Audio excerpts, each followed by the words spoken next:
မင်္ဂလာပါ Channel Plus ရဲ့ Movie Recap မှာပြန်လဲကြိုဆိုလိုက်ပါတယ်။ဒီနေ့မှာတော့2006ခုနှစ်မှာထွက်ရှိခဲ့တဲ့သမိုင်းနောက်ခံအရှင်သေးထိတ်ရင်ဘူးရုပ်ရှင်ကားကြီးအပိုကလစ်ပရိုရဲ့ဇာတ်လမ်းကိုပြောပြပေးသွားမှာပါ။ဇာတ်လမ်းအစအဆုံးပါဝင်တာမို့ကြိုတင်သတိပေးပါရစေ။တောနဲ့ကြီးထဲမှာမျိုးနွယ်စုဝင်မူဆိုးတစုဟာတောဝက်တကောင်ကိုလိုက်လံအမဲလိုက်နေကြပါတယ်။သူတို့ကစိုးအတင်းချက်ချင်းမတက်ကြပါဘူး။အဲ့ဒီစားတရိษံကိုဝိုင်းဝန်းပြီးသူတို့ထောင်ထားတဲ့ထောင်ချောက်စီပါပါနက်နက်မောင်းသွင်းကြပါတယ်။တောဝက်ထောင်ချောက်ထဲမိသွားတဲ့အခါမှာပဲအသက်အဆုံးစီရင်ပြီးပေါ်ကြပါတော့တယ်။သူတို့ရဲ့ခေါင်းဆောင်ငယ်လေးချက်ကွာပေါ်ကဝက်သားတွေကိုစနစ်တကျခွဲတန်းချပေးပါတယ်။အဲ့ဒီထဲကဗလန်တက်ဆိုတဲ့လူကတော့ဝက်နှလုံးဒါမှမဟုတ်နားရက်ကိုရလိုရညာမျောလင့်တကြီးစောင့်ကြည့်နေရှာပါတယ်။ဒါပေမဲ့သူရလိုက်တာကဘယ်သူမှမလိုချင်တဲ့အစိတ်ပိုင်းဝက်ဦးဖြစ်နေပါတယ်သူငယ်ချင်းတွေကဒါကိုစားရင်ကလေးရလွယ်တယ်လို့ဝိုင်းစကြတာကိုသူကအတီးမှတ်ပြီးချက်ချင်းကောက်စားလိုက်ပါတယ်ညီဆိုးဆိုးအရသာကြီးကြောင့်သူချက်ချင်းပဲပြုတ်အမတက်လေးချင်းတက်မိပြီးတခြားလူတွေကတော့ဝိုင်းရကြပါတော့တယ်ဗလန်တက်ကစိတ်တူပြီးကြက်ကွာပေါ်ကိုပြေးဆွဲပေမဲ့ကြက်ကွာပေါ်ရဲ့အဖေဖလင်းစကိုင်းချက်ကြက်ချစ်ချောသည့်ဝင်းသားတို့ရံပွဲကချက်ချင်းပဲပြီးသွားပါတယ်ဖလင်းစကိုင်းကဗလန်တက်ကိုဘေးတစ်ဖက်ဆွဲခေါ်သွားပြီးဆိုအန်ဆိုလို့ခေါ်တဲ့တိရက်နီနှစ်ရက်ကိုပေးလိုက်ပါတယ်ဒီတိရွက်တွေကကလေးရစေဖို့ကူညီပေးလိုက်မယ်လို့ပြောပြလိုက်တဲ့အတွက်ဗလန်တက်လည်းချက်ချင်းမျက်နှာပွင့်လန်းသွားပါတယ်သူကတိရွက်ကိုစားဖို့လုပ်တဲ့အခါဖလင်းစကိုင်းကညင်သာစွာထားပြီးဒါကဝါးစားရမှာမဟုတ်ပဲလိမ့်ရမှာလို့ရှင်းပြပါတယ်ဗလန်တက်လည်းမျောလင်းချက်အပြည့်နဲ့ခေါင်းညိတ်ပြီးအဖွဲထဲပြန်ဝင်လာပါတယ်သူချက်ကွာပေါ်နဲ့အတူတူလမ်းလျှောက်လာရင်အပြန်အလှန်ရဲမောလိုက်ကြလို့ခုနကတင်းမာမှဥတွေပျောက်ကွယ်သွားပါတယ်အဲ့ဒီနောက်မှာတော့ဂျက်ကွာဘော်ဟာတောထဲကခြေတံတွေကိုကြားလိုက်ရပါတယ်မူဆိုးတွေအားလုံးလမ်းလျှောက်တာရက်ပြီးနားဆွင့်လိုက်ကြပါတယ်ဂျက်ကွာဘော်ကလမ်းအောင်မေးလိုက်တဲ့အခါမမြင်ဘူးတဲ့မျိုးနွယ်စုတစ်ခုဟာအရေးထဲကနေတိတ်တဆိတ်ထွက်လာပါတယ်သူတို့မျက်နှာတွေကတင်းမာနေပြီးမျက်လုံးတွေထဲမှာစိုးရိမ်စိတ်တွေပြည့်နှက်နေပါတယ်ရောချက်တယောက်ကအချင်းချင်းမိတ်ဆွေဖွဲ့တဲ့အနေနဲ့ငားတွေကန်းလန်းလို့ဖလစ်စကိုင်းကလည်းလေးစားမှုပြတဲ့အနေနဲ့ဝက်သားပြန်ပေးပါတယ်အဲ့ဒီသူစိမ်းတွေကအချက်ပြလိုက်တဲ့အခါတောရဲကနေလူတွေအများကြီးထပ်ထွက်လာပါတယ်သူတို့ကမူဆိုးတွေမဟုတ်ပဲအမျိုးသမီးတွေကလေးတွေနဲ့တန်ရာရထားတဲ့ဒုက္ခတွေပါဝင်တဲ့ရွာလုံးကျွတ်ရှေ့ပြောင်းလာကြသူတွေဖြစ်နေပါတယ်သူတို့ခန္ဓာကိုယ်တွေကပိန်လီနေပြီးမျက်နှာတွေကအသက်မဲ့နေပါတယ်ကြက်ကွာဘောကဘာဖြစ်တာလဲလို့တိုးတိုးလေးမေးပေမဲ့ဖလင်းစကိုင်းကအဖြေမကြားရခင်မှာပဲတားလိုက်ပါတယ်သူစိမ့်တွေကသူတို့ရွာပျက်စီးသွားပြီလို့ပဲပြောပြပါတယ်ဖလင်းစကိုင်းကသူ့စကားကိုလက်ခံလိုက်ပေမဲ့မိမိလူတွေကိုတော့အခုမြင်ခဲ့တာတွေကိုဘယ်သူ့ကိုမှပြန်မပြောဖို့မှကြားပါတယ်ဒါဖြစ်သူစိတ်အနှောက်အယှက်ဖြစ်နေတာကိုမြင်တော့ဖလင်းစကိုင်းကကြောက်စိတ်ဆိုတာကူးဆက်လွယ်တဲ့ယောဂဆိုးတစ်ခုပဲအဲ့ဒီယောဂကိုငါတို့အိမ်နဲ့အထိတဲမလာခြင်းဘူးလို့ရှင်းပြပါတယ်ပြီးတော့မနှက်ဖြန်မနှက်မှာဘိုးဘေးတွေစီကလမ်းညွှန်မှုခံယူဖို့နက်တောင်ကုန်းပေါ်ကလူကြီးတွေနဲ့တွားတွေ့မယ်လို့ကတိပေးပါတယ်ကြက်ကွာဘောကနားထောင်ရင်တစ်ဖက်မှာလဲသူ့ရဲ့သားငယ်လေးမြောက်တကောင်နဲ့ဆော့နေတာကိုဝင်ဆောင်စနီးဒီကသူ့ကိုနှွေးနှွေးထွေးထွေးပြုံးပြနေတာတွေကိုကြည့်ပြီးအေးချမ်းတဲ့ဘဝလေးကိုခံစားနေပါတယ်တစ်ဖက်မှာတော့ဗလန်တက်ဟာဆိုအန်ဆိုတရက်တွေကိုစမ်းသုံးကြည့်ဖို့သူ့ရဲ့ကိုအပြေးသွားပါတယ်မြေလိုချင်လာပြီဖြစ်တဲ့သူ့ရောက်ခမကလည်းတဲအပြင်ကနေအားပေးချမ်းနေပါတယ်ခဏကြာမှာတော့ဗလန်တက်နဲ့သူ့ဇနီးတို့ဟာတရက်အစွမ်းကြောင့်တကိုယ်လုံးပူဆက်ပူလောင်ဖြစ်ပြီးရေတောင်းကတဲ့ကနေအော်ဟစ်ပြေးထွက်လာကြပါတယ်တားဖေနှစ်ယောက်ပူလုံးလို့ပတ်ချလဲပြေးနေကြတာကိုကြည့်ပြီးရွာလုံးကျုပ်ဝိုင်းရကြပါတော့တယ်အဲ့ဒီညမှာတော့ရွာလေးထဲမှာပျော်ရွှင်မှုတွေပြန်လဲလွှမ်းမိုးသွားပါတယ်သူတို့ဟာကောင်းကင်ရံအောက်မှာမီးပုံပွဲလို့ကခုန်တီဆိုပြီးပျော်ပါနေကြပါတယ်သူတို့စီကိုဘလောက်ကြီးမားတဲ့အန္တရာယ်တွေရောက်လာတော့မယ်ဆိုတာကိုတော့ကြိုမသိရှာကြပါဘူးနောက်ရက်မနက်မှာတော့ဂျက်ကွာဘော်ဟာအိမ်မဆိုးတစ်ခုမှတ်နေပါတယ်မနေ့ကတွေးခဲ့တဲ့လူတစ်ယောက်ကခုံလုံနေတဲ့နှလုံးသားကိုကင်ထားပြီးအဝေးကခွေးဟောင်တန်တွေကြားထဲမှာပြေးဖို့တတိပေးနေတာပါအဲ့ဒီအိမ်မက်ထဲကခွေးဟောင်တန်ကလက်တွေ့ဘဝထဲအထိပါလာပြီးဂျက်ကွာဘော်လက်နိုးသွားပါတယ်အပြင်မှာတကယ်ပဲခွေးတစ်ကောင်ကမနက်လင်းအားကြီးအချိန်မှာကနမ်းမငိမ်ပဲစက်တိုက်ဟောင်နေတာပါဂျက်ကွာဘော်နားဆွေနေတုန်းခွေးဟောင်တန်ကရုတ်တရက်အင်္ဂါနဲ့ငိမ်ကျသွားပြီးပဝင်းကျင်တစ်ခုလုံးအေးဆက်ချောက်ချသွားပါတယ်ဂျက်ကွာဘော်တတိထားပြီးအပြင်ထွက်ကြည့်တဲ့အခါတောအုပ်ထဲမှာအရိပ်တွေလှုပ်ရှားနေတာကိုမြင်လိုက်ရပါတယ်ရန်သူတွေအပြင်းထန်စစ်ကြောင်းချီလာနေပါပြီသူကမိသားစုကိုချက်ချင်းနိုးပြီးရွာထဲပရန်ပါရာမဖြစ်ခင်တဲ့အပြင်ကိုအမြန်ခေါ်ထုတ်သွားပါတယ်ရန်သူတွေရွာထဲကိုအတင်းဝင်စီးတဲ့အခါလူတွေအလစ်အငိုက်မိပြီးအော်ဟစ်တန်တွေဆူညံသွားပါတယ်ရွာသားတချို့ပြန်တိုက်ပေမဲ့ရန်သူအင်အားကအရန်များလုံးပါတယ်တဲ့တွေမိလောင်နေတဲ့ကြားထဲမှာဖလင်းစကိုင်းနဲ့ဗလန်တက်တိုကတော့ရဲရဲဝမ်းဝမ်းခုခံတိုက်ခိုက်နေကြပါတယ်ဂျက်ကွာဘော်ကသူ့မိသားစုကိုရေရင်းဟောင်းပြက်တစ်ခုစီအမြန်ခေါ်သွားပြီးရန်သူတွေမမြင်အောင်အထဲမှာဝတ်ထားလိုက်ပါတယ်ရန်သူတယောက်ကဒါကိုမြင်သွားပြီးပြေးလာပါတယ်ဂျက်ကွာဘော်ကသူ့ဇနီးနဲ့သားကိုရေရင်းနဲ့အမြန်ဆုံးချပေးလိုက်ပြီးရန်သူကိုပြန်ရင်ဆိုင်ပါတယ်တိုက်ပွဲကအရန်ပြင်းထန်ပြီးနောက်ဆုံးမှာတော့ဂျက်ကွာဘော်ကသူ့ရဲ့လက်ပလာခွန်အားနဲ့တင်အဲ့ဒီလူကိုတက်လိုက်နိုင်ပါတယ်သူ့အမောတကောနဲ့မိသားစုကိုပြန်လာခဲ့မယ်လို့တိုးတိုးလေးကတိပေးပြီးတခြားလူတွေကိုကူညီဖို့ရွာထဲကိုပြန်ပြေးသွားပါတယ်ရွာထဲမှာသူ့အဖေဖလင်းစကိုင်းကဝိုင်းရင်စစ်တီတယောက်နဲ့အသေးအတန်လုံးထွေးနေတာကိုတွေ့ရပါတယ်။ဂျက်ကွာဘော်ကဝင်လုံးပြီးသူ့ဖေကိုကဲတင်ကအစွမ်းကုန်ပြန်တိုက်ပါတယ်။ဒါပေမဲ့ရန်သူကိုအဆုံးမစီရင်နိုင်ခင်မှာပဲရန်သူခေါင်းဆောင်ကကြားဖြတ်ဝင်လာပြီးဂျက်ကွာဘော်ကိုဖမ်းဆီးလိုက်ပါတယ်။သူတို့ဘေးနားမှာတော့ဗလန်တက်လဲပိုက်ကွန်နဲ့မိနေပြီးကြံတဲ့လူတွေကိုလည်းဝိုင်းဖမ်းထားကြပါတယ်။မျက်လုံးအယောင်ရိုင်းဆိုင်ပြီးသွေးစာနေတဲ့မစ်တဲ့အိုင်မစ်တဲ့ဆေးပီလက်လို့ခေါ်တဲ့စစ်တီတယောက်ကဂျက်ကွာဘော်ကိုထိုးနေရမှာတင်တက်ပစ်ဖို့လုပ်ပါတယ်။ဒါပေမဲ့ခေါင်းဆောင်ဖြစ်သူကတုံပန်းတွေကိုအရှင်လိုချင်လို့တားလိုက်ပါတယ်။ အဲ့ဒီလိုတင်းမာနေတဲ့အချိန်မှာဂျက်ကွာပေါ်ခြေချော်ပြီးသူ့အဖေကိုလမ်းအော်ခေါ်မိသွားပါတယ်ရက်ဆက်တဲ့မစ်တဲ့အိုင်ကအဲ့ဒီအတန်ကိုကြားသွားပြီးဂျက်ကွာပေါ်ရဲ့မျက်စိရှိမှတင်ဖလင်းစကိုင်းကိုလဲလီတက်ပစ်လိုက်ပါတယ်မစ်တဲ့အိုင်ဟာစိတ်ဝေနာရှင်လိုရက်ဆက်တက်လို့လူသိများသူပါပြီးနောက်သူကဂျက်ကွာပေါ်ကိုလည်းအလွယ်တကူပဲတတိလစ်သွားအောင်ရိုက်ချလိုက်ပါတယ်ဂျက်ကွာပေါ်တတိယလာတဲ့အခါကြံကျွင်းတဲ့အမျိုးသားတွေနဲ့အတူဝါလုံးတွေမှာတုံ့နှောင်ခံထားရတာကိုတွေ့ရပါတယ်ဗလန်တက်ရဲ့ဇနီးဖြစ်သူကိုရန်သူတွေကအတင်းဆွဲခေါ်ပြီးစော်ကားဖို့လုပ်တဲ့အခါသူမကအစွမ်းကုန်ရုန်းကန်ပေမဲ့ဗလန်တက်ကတော့ဘာမှမလုပ်ပေးနိုင်ပဲဒေါသတကြီးအော်ဟစ်ငိုကြွေးနေရှာပါတယ်ဂျက်ကွာပေါ်ကသူ့မိသားစုရှိမဲ့နေရာကိုဝေးဝဲရှာကြည့်ပါတယ်ရေရင်းကတော့ဘာမှမဖြစ်သေးတာကိုမြင်ရလို့သူတို့လုံခြုံနေသေးတယ်ဆိုတာသိပြီးစိတ်သက်သာရာရသွားပါတယ်တစ်ချိန်ကရေမောတန်တွေနဲ့စီကားခဲ့တဲ့ရွာလေးဟာအခုတော့ပြီအပုံနဲ့အလောင်းပြင်ကြီးဖြစ်သွားခဲ့ပါပြီမထွက်ခွာခင်မှာရန်သူတယောက်ကရေရင်းထဲကျနေတဲ့ကျိုးကိုတတိထားမိသွားပါတယ်။သူကကြောက်တုံးကြီးတတုံးကိုရေရင်းထဲပစ်ချလိုက်ပြီးအထဲကလူတွေအပြင်မထွက်နိုင်အောင်ကျိုးကိုဖျက်ပစ်လိုက်ပါတယ်။ပြုတ်ကျလာတဲ့ကြောက်တုံးကဂျက်ကွာပေါ်ရဲ့တားငယ်လေးကိုထိမှန်ပြီးတန်ရာရသွားစေပေမဲ့သူတို့သားမင်းနှစ်ယောက်အသက်ရှင်လျက်တိတ်ဆိတ်စွာစောင့်ဆိုင်နေကြပါတယ်။ဂျက်ကွာပေါ်အတွက်တော့သူတို့အသက်ရှင်နေသေးတယ်ဆိုတဲ့အချက်လေးကပဲမျောလင်းချက်အလင်းရောင်လေးဖြစ်နေပါတယ်။ရန်သူတွေဟာတောနက်ထဲကဝေးလံခေါင်ဖျားတဲ့ရွာတွေကနေတုံပန်းတွေကိုလိုက်လံဖမ်းဆီးပြီးစနစ်တကျပြန်ဆုတ်လာကြပါတယ်။သူတို့ဟာအင်အားကြီးမားတဲ့မာယာနစ်ခီဘရင်ရဲ့လက်အောက်ခံတွေဖြစ်ပြီးခေါင်းဆောင်ဖြစ်သူ0ဝုတ်နီရက်က်ကအရှင်ဖမ်းလာနိုင်တဲ့လူမှန်သမျှကိုမတတ်ဖို့တားမြစ်ထားပါတယ်။လွန်ခဲ့တဲ့ရက်ပိုင်းကတွေ့ခဲ့တဲ့ဒုက္ခသည်ရွာသားတွေလည်းသူတို့နဲ့အတူအဖမ်းခံထားရတာကိုဂျက်ကွာပေါ်တွေ့လိုက်ရပါတယ်။တောနက်ကြီးရဲ့ကိုဖျက်ပြီးအဝေးကြီးလမ်းလျှောက်ရတဲ့ခီးစဉ်ကြီးစတင်มาတော့တယ်လူကြီးတွေကိုကြိုးတကြောင်အတဲနဲ့တုံးနောင်ပြီးတိတ်တဆိတ်လမ်းလျှောက်ခိုင်းကကလေးတွေကတော့မိဘတွေကိုအော်ဟစ်ငိုယိုပြီးနောက်ကနေလိုက်လာကြပါတယ်မြင်းနာကိုရောက်တဲ့အခါအသက်အကြီးဆုံးမိန်းကလေးငယ်ကရှေ့ထွက်လာပြီးကြောက်လန့်နေတဲ့ကလေးငယ်တွေကိုသူမစောင့်ရှောက်ပေးမယ်လို့ကတိပေးပါတယ်မိဘတွေခမညာမှာတော့ကလေးတွေကိုကိုယ်တိုင်မစောင့်ရှောက်နိုင်တော့တဲ့အချိန်မို့သူတို့ရဲ့ကလေးတွေကိုစောင့်ရှောက်ပေးဖို့နတ်ဖျားတွေစီမှာပဲနောက်ဆုံးဆူတောင်းစကားဆိုနိုင်ကြပါတော့တယ်တစ်ဖက်မှာတော့ဝေးကွာကြံရိတ်ခဲ့တဲ့ရေရင်းအိုကြီးထဲမှာဂျက်ကွာပေါ်ရဲ့ဇနီးတီဟာတားဖြစ်သူရဲ့တန်ရာကိုပြုစုပေးနေပါတယ်။တခြားဆေးဝါးကိရိယာဘာမှမရှိတဲ့အတွက်သူမဟာကိုက်တက်တဲ့ပရက်စိတ်ကြီးတွေကိုတုံးပြီးတန်ရာကိုချုပ်ပေးပါတယ်။ပရက်စိတ်တွေကိုအနာပေါ်ကိုက်ခိုင်းပြီးဆေးထိုးအပ်နဲ့ချုပ်တလိုမျိုးအရေးပြားကိုစိတ်နေအောင်လုပ်တာပါ။တုံပန်းတွေဟာကျင်းမြောင်းတဲ့6ကန်းပါလန်အတိုင်းဆက်လျှောက်ရတဲ့အတွက်ခြေလန်းတိုင်းကအနည်းအများလာပါတယ်ဂျက်ကွာဘော်ရဲ့နောက်မှာခြိထားတဲ့ဒဏ်ရာရနေတဲ့လူတစ်ယောက်ခြေကျော်ပြီး6ထဲပြုတ်ကျသွားတာကြောင့်တတန်းလုံးပါ6ထဲပါသွားမလို့ဖြစ်သွားပါတယ်မစ်တဲ့အိုင်ကတော့ဘာကူညီမှမပေးပဲသူတို့အသက်ရှင်မလားတေမလားဆိုတာကိုဒီအတိုင်းစိုက်ကြည့်နေပါတယ်ဂျက်ကွာဘော်ကခြေကုပ်ကိုမြဲအောင်နဲ့လက်သေးတွေနဲ့မြေကြီးကိုကုတ်တွယ်ပြီးတခြားလူတွေကိုပါပေါ်ကိုဆွဲတင်ပါတယ်ဗလန်တက်ကလည်းတစ်မြစ်တက်ခုကိုအားကိုပြီးထိန်းထားပေးလို့ဂျက်ကွာဘော်ဟာတစ်ဖွဲ့လုံးကိုကဲတင်နိုင်ခဲ့ပါတယ်ဒါပေမဲ့လုံခြုံတဲ့နေရာရောက်သွားတဲ့အခါမစ်တဲ့အိုင်ကအဲ့ဒီတန်ရာရတဲ့လူရဲ့ကြိုးကိုဖျက်ချလိုက်ပြီး6ထဲ6ချပစ်လိုက်ပါတယ်0ဝုတ်ကဘာလို့လုပ်တာလဲလို့မေးတော့မစ်တဲ့အိုင်ကဒီလူကလန်ခီကိုနှောင့်နှေးစေလို့ပါလို့စင်ချေပေးပါတယ်ခေါင်းဆောင်ကစင်ချေမှန်းတီလို့သူ့ကိုပြင်းပြင်းထန်ထန်တတိပေးလိုက်ပြီးအမိတ်မနာခံတာကိုလုံးဝခွင့်လွတ်မှာမဟုတ်ကြောင်းပြောလိုက်ပါတယ်မစ်တဲ့အိုင်လည်းခေါင်းဆောင်ကိုမပုံကန်ရဲတာကြောင့်နောက်ဆုတ်သွားရပါတယ်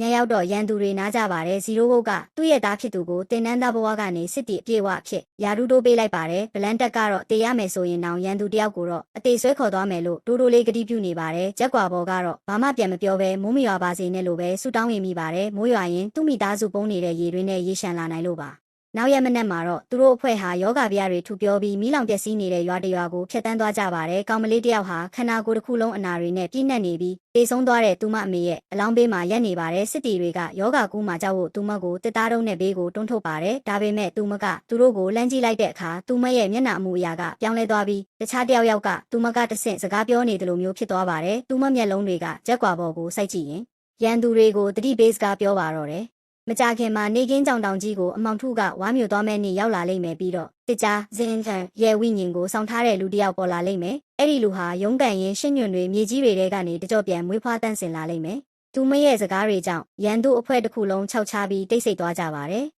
မကြခင်မှာပဲတုံပန်းတွေဟာအင်အားကြီးမားတဲ့ဘရင်အုပ်ချုပ်တဲ့မာယာမျိုးတော်ကြီးရဲ့စင်ချေဖုံးကိုရောက်လာကြပါတယ်။သူတို့ပထမဆုံးမြင်လိုက်ရတဲ့မြင်ကွင်းကတော့ပင်ပန်းနွမ်းနယ်နေတဲ့ကျင်တွေဟာထုံးကြောက်တွေကိုမြူခိုးတွေလိုလွင့်ပြန်နေတဲ့ဖြူဖြော့ဖြော့ဖုံမုံတွေဖြစ်အောင်ထူထောင်းနေကြတဲ့ကွင်းပြင်ကြီးပါ။အဲဒီနောက်မှာတော့ပျက်စီးနေတဲ့တီးနှံဆိုင်ခင်းတွေနဲ့ခြောက်သွေ့နေတဲ့မြစ်ချောင်းတွေကိုတွေ့ရပြီးဒါဟာဒီမြေကြီးပျက်စီးလူနီးပါးဖြစ်နေတဲ့လက္ခဏာတွေဖြစ်ပါတယ်။တောနက်ထဲမှာပဲကြီးပြင်းလာခဲ့တဲ့ချက်ကိုအာဘော်တို့အတွက်တော့အရာရာဟာထူးဆန်းပြီးရင်မွန်းချက်စရာကြီးဖြစ်နေပါတယ်။မြို့ရဲကိုပိုဝင်လာလေသူတို့တခါမှမမြင်ဘူးတဲ့လူမှုအလွှာစုံကိုတွေ့ရလေပါပဲအလုတ်ကျန်းသမားတွေကပင်ပန်းကြီးစွာအလုပ်လုပ်နေကြတယ်ကုန်တီတွေကစီကားတဲ့ဈေးထဲမှာဈေးစစ်နေကြတယ်သူတောင်းစားတွေကလက်ဖြန့်တောင်းနေကြပြီးချမ်းသာတဲ့မှုမှတ်တွေကတော့နေအောင်အောက်မှာတောက်ပနေတဲ့ကြောက်စိမ့်တွေဆေးချယ်ထားတဲ့အရေးပြားတွေနဲ့စမ်းပြတဲ့ဝတ်စုံတွေကိုဝတ်ဆင်ပြီးလမ်းလျှောက်နေကြပါတယ် မျိုးရင်းလမ်းမတွေစီရောက်တဲ့အခါတုံပန်းတွေကိုခွဲထုတ်လိုက်ပါတယ်အမျိုးသမီးတွေကိုတော့ကြံအဖြစ်ရောင်းစားဖို့ခေါ်သွားကြပြီးကုန်ပစ္စည်းတစ်ခုလိုလိုက်လံစစ်ဆေးကြပါတယ်ဗလန်တက်ရဲ့ရောက်ခမကြီးကတော့အသက်ကြီးနေလို့ဘယ်သူမှမဝယ်ချင်တာကြောင့်ပဲအသက်ချမ်းသာရခဲ့ပါတယ်အမျိုးသားတွေကိုတော့တကိုယ်လုံးကိုအပြာရောင်ဆေးတွေချဲပြီးကူကန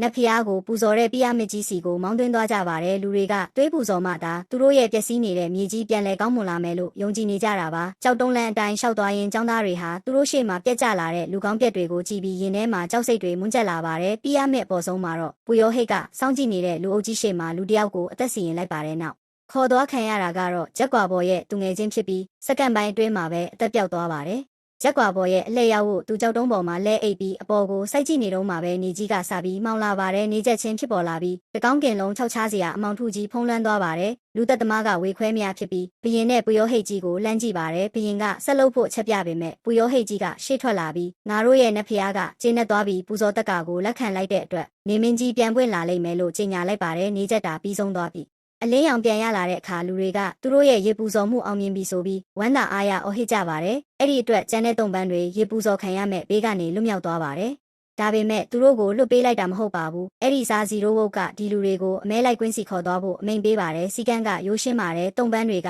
ရှေ့ကပြေးရမှာဖြစ်ပြီးစစ်တီတွေကနောက်ကနေလိုက်တက်ရမှာပါများတန်ချက်ကနေလွတ်အောင်ပြေးနိုင်တဲ့လူရှိခဲ့ရင်လဲကွင်းဆုံးမှာစောင့်နေတဲ့ခေါင်းဆောင်ရဲ့သားကအဆုံးစီရင်မှာဖြစ်ပါတယ်။ပထမဆုံးဗလန်တက်အပါဝင်လူနှစ်ယောက်ကိုလွတ်ပေးပါတယ်သူတို့ခြေလန်းနှဲငယ်ပဲလှမ်းရသေးခင်မှာတင်များချက်တွေမှန်ပြီးလဲကျသေးဆုံးသွားကြပါတယ်ပြီးတော့ဂျက်ကွာဘော်နဲ့တခြားတုံပန်းတယောက်ကိုပြေးခိုင်းပါတယ်သူတို့ကွင်းပြင်ကျဲကြီးရဲ့မှာများတွေကိုအစွမ်းကုန်ရှောင်ကင်းပြေးကြပေမဲ့နောက်ဆုံးမှာတော့တန်ရာရပြီးလဲကျသွားပါတယ်ဇီရိုဝုတ်ရဲ့သားကဂျက်ကွာဘော်ကိုအပြက်ရှင်းဖို့အနားတိုးလာတဲ့အချိန်မှာပဲတေးလူဆဲဆဲဖြစ်နေတဲ့ဗလန်တက်ကသူ့ရဲ့နောက်ဆုံးခွန်အားနဲ့အဲ့ဒီကောင်လေးရဲ့ခြေချင်းဝတ်ကိုလမ်းဆိုထားပေးလိုက်ပါတယ်အဲ့ဒီလိုအချိန်ဆိုင်ပေးလိုက်တဲ့စက္ကန့်ပိုင်းတွင်းမှာပဲဂျက်ကွာဘော်ကသူ့နံဘေးမှာစိုက်နေတဲ့မြားရိုးကိုချိုးဖျက်ပြီးအဲ့ဒီစစ်တီငယ်ရဲ့လေဘင်းကိုထိုးဆိုင်ကတက်ပစ်လိုက်ပါတယ်ရန်သူတွေအားလုံးမှင်တက်ကုန်ကြပါတယ်တုံပန်းတယောက်ကခေါင်းဆောင်ရဲ့သားကိုတက်လိုက်တာကိုချက်ချင်းပဲရန်သူတစ်ဖွဲ့လုံးကဂျက်ကွာဘော်နောက်ကိုဝိုင်းလိုက်ကြပြီးဂျက်ကွာဘော်ကတော့အသက်ရှင်ဖို့အတွက်ဒဏ်ရာဒဏ်ချက်တွေနဲ့တောရဲကိုအတင်းယုံပြေးပါတော့တယ်ဂျက်ကွာဘော်ဟာသူ့နာမည်တိုင်းပဲခန္ဓာကိုယ်ရဲ့မှာများဆိုင်နေပေမဲ့အစွမ်းကုန်အချိန်နဲ့ပြေးပါတယ်ဒါပေမဲ့အခုအချိန်မှာသူကမူဆိုးမဟုတ်တော့ပဲအမဲလိုက်ခံရတဲ့တားကောင်ဖြစ်နေပါပြီသူကလဲကျနေတဲ့အလောင်းတွေကိုကြော်ဖြတ်ပြီး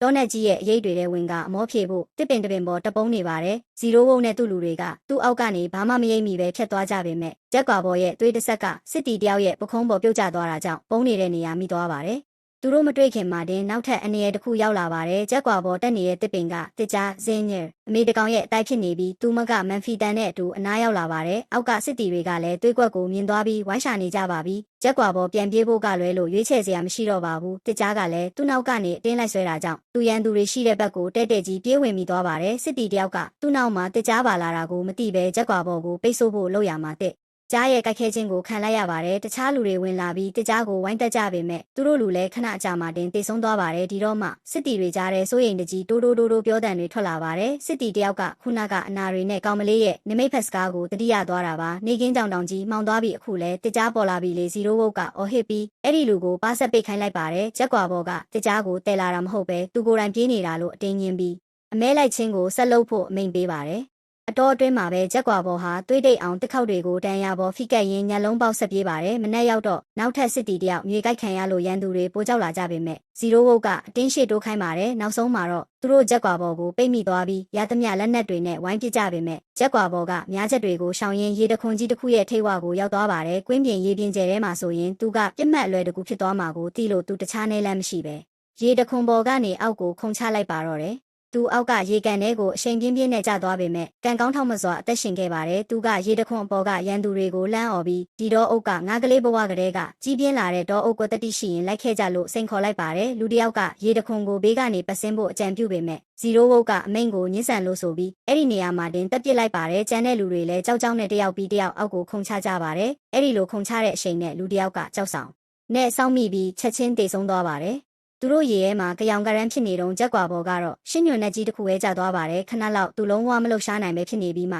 မြေကြီးရဲကနေရုံထွက်လာတယ်လို့မျိုးပြန်လဲလို့မြောက်သွားပါတယ်ကောင်မလေးရဲ့နမိတ်ဖက်စကားအတိုင်းကွက်တီပါပဲသူကစိတ်ဆိုးနေတဲ့ပြားအောင်တစ်ခုကိုတိရွက်နဲ့အမြန်ပတ်ပြီးရန်သူတွေရှိတဲ့ဘက်ကိုပြစ်ပေါက်လိုက်ပါတယ်ပြားအုပ်ကြီးကရန်သူတွေကိုဝိုင်းလုပ်ကြတဲ့အတွက်ဂျက်ကွာဘော်ဟာသူ့အကျွမ်းကျင်ဆုံးတောနက်ထဲကိုထပ်မံထွက်ပြေးဖို့အဖိုးရန်နဲ့စက္ကန့်ပိုင်းအချိန်တချို့ရရှိသွားပါတယ် တစ်ချိန်တည်းမှာပဲရေတွင်းထဲမှာတော့သူ့ဇနီးဒီကကျိုးကိုအပေါ်ပြန်ပစ်ပြီးတက်ဖို့ကြိုးစားပေမဲ့ခွန်အားတွေကုန်ခန်းပြီးအောက်ကိုပြန်ပြုတ်ကျသွားပါတယ်။သူ့မဘိုက်ကိုကင်ထားရင်မိဖွားခါနီးနာကျင်မှုတွေကပြင်းထန်လာပါတယ်။တောအဲမှာတော့ကြက်ကွာဘော်ဟာအစိတ်ရှိတဲ့ဖားတစ်ကောင်ကိုရှာတွေ့ပြီးဖားစိတ်တွေကိုသူ့ရဲ့လက်နက်ငယ်လေးတွေမှာတုပ်လိုက်ပါတယ်ပြီးတော့ကြောက်တုံးပေါ်မှာရှန့်တွေတုပ်ပြီးတစ်ပင်တွေကိုပတ်သွားတဲ့လမ်းကြောင်းတူးတစ်ခုကိုလှုပ်ထားလိုက်ပါတယ်။အားလုံးပြီးတဲ့အခါသူကအရိတ်ထဲမှာပုံပြီးစောင့်နေပါတယ်ခဏကြာမှာတော့မူဆိုးတွေရောက်လာပြီးသူ့ဘေးကနေပြေးထွက်သွားကြပါတယ်။သူတို့လမ်းကြောင်းအတူနောက်ကိုလိုက်သွားတာကိုကြက်ကွာဘော်ကတိတ်တဆိတ်ထွက်လာပြီးအနောက်ဆုံးကလူကိုအစိတ်လူးလက်နဲ့ပစ်လိုက်ရအတန်မထွက်ပဲလဲကြတော့အားပါတယ်ဒါပေမဲ့မစ်တဲ့အိုင်ကပဝင်းကျင်အခြေအနေပြောင်းလဲသွားတာကိုရိပ်မိပြီးနောက်ပြန်ပြေးလာကနောက်ဆုံးတိုက်ပွဲအတွက်ပြင်ဆင်ပါတယ်သူတို့နှစ်ယောက်ဒေါသတကြီးနဲ့မျက်နှာချင်းဆိုင်လိုက်ကြပါတယ်ကြက်ကွာဘော်က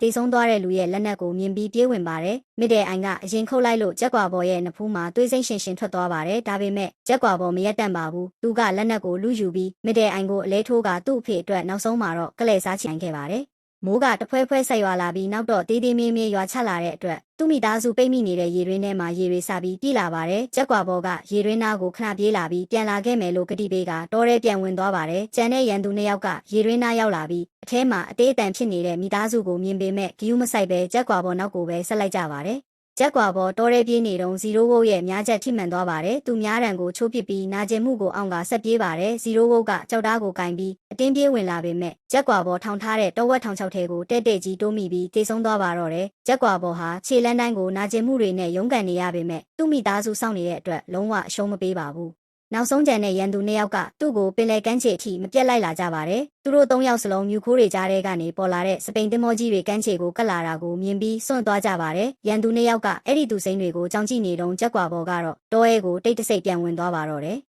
ရေရင်းထဲမှာတော့ရေတွေတက်လာတဲ့ကြားထဲကသူ့ဇနီးဒီဟာတားငယ်လေးတယောက်ကိုမိဖွားလိုက်ပါတယ်။သူမခွန်အားတွေအကုန်ခန်းလူနီးပါအချိန်မှာပဲကြက်ကွာဘော်ပြန်ရောက်လာပြီးသူတို့ကိုကယ်ထုတ်လိုက်ပါတယ်။မိုးတိတ်သွားတဲ့အချိန်မှာသူကမိသားစုကိုရင်ကင်ထဲထည့်ထားလိုက်ပါတယ်။ဇနီးဖြစ်သူကဟိုသူစိမ်းတွေစီသွားကြမလားလို့မေးပေမဲ့ကြက်ကွာဘော်ကညင်းပယ်လိုက်ပါတယ်သူကငါတို့ကိုပြိုးထောင်ပေးပြီးငါတို့ရဲ့ဝိညာဉ်ကိုရှင်တန်စေတဲ့တောအုပ်ထဲကိုပဲငါတို့ပြန်ရမယ်လို့ပြောလိုက်ပါတော့တယ်အဆုံးထိကြည့်ရှုပေးတဲ့အတွက်ကျေးဇူးတင်ပါတယ်နောက်ဗီဒီယိုတွေကိုလည်းမလွတ်အောင် Subscribe နှုတ်ပြီးခေါင်းလောင်းလေးကိုနှိပ်ထားပေးပါဦးပြီးတော့ဒီ channel လေးကိုကူညီတဲ့အနေနဲ့ like လေးလည်းပေးခဲ့ကြပါဦးနောက်ဗီဒီယိုမှာပြန်တွေ့ကြပါမယ်